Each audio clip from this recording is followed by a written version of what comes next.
எல்லோருக்கும் இனிய ஒரு மதிய வணக்கம். நான் இப்போ உங்களுக்கு என்ன சொல்ல இருக்கும் என்று பார்த்தால், நான் இப்போ சாப்பிட வந்திருக்குது. மணி 2:15 ஆகிவிட்டது. நான் வரும்போது மணி 1:50, இப்போது 2:50 ஆகிவிட்டது. என்ன காரணம் என்று கேளுங்கள். நான் உங்களுக்கு சொல்ல கடமைப்பட்டிருக்கிறேன். பேனை போட்டோம் கேட்குது. வந்து அப்பளம் பொறிச்சு சோட்டு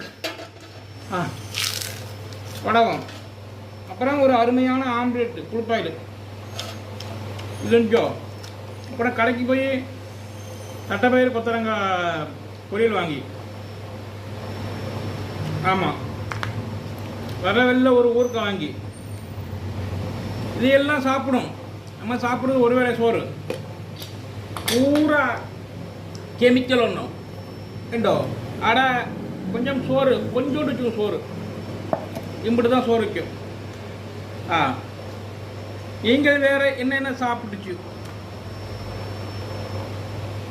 என்னடா இப்படி பேசுறான்னு பார்க்குறீங்களா? நல்லா பேசுறதா யூஎஸ் போக மாட்டேங்குது, அதனால தான் அப்படி பேசுகிறேன். என்ன படி சொல்லுங்க பாப்பா.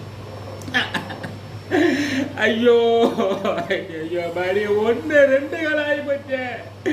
போய் 1 மணி நேரம் ஆகுது அப்படின்னு ஏசு வர நான் என்ன செய்வேன்?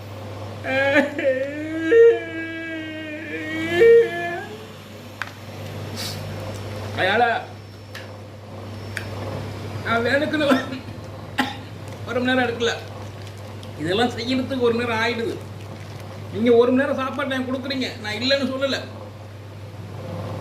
நான் துண்ணு போட்டு சத்து நேரம் படுத்து எடுக்கல, ஓய்வு எடுக்கல. நான் வந்து இவ்வளவு ரெடி பண்ண வேண்டியா இருக்கு சாப்பாட்டுக்கு. ஏன்னா பேச்சில் ஐயோ மணி ஆகி போச்சே. ஐயோ பக்கத்து பில்டிங்க வந்துருப்பாரு, வாடகை கொடுக்கலன்னா தேடி 10 ஆகி போச்சு.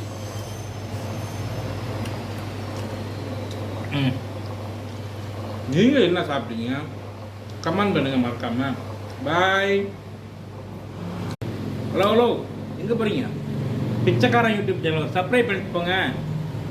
பிச்சைக்காரன் -7 ஆமா. ஐயோ நம்ம அதை சப்ஸ்கிரைப் பண்ணி போ மறந்துடாதீங்க. அப்படியே ஒரு கமெண்ட் பண்ணுங்க. அப்புறம் எந்தெந்த ஊர்லேருந்து பார்க்குறீங்கன்னு சொல்லுங்க.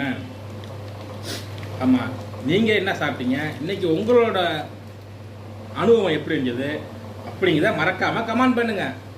ஐயோ பிச்சைக்கார யூடியூப் சேனல்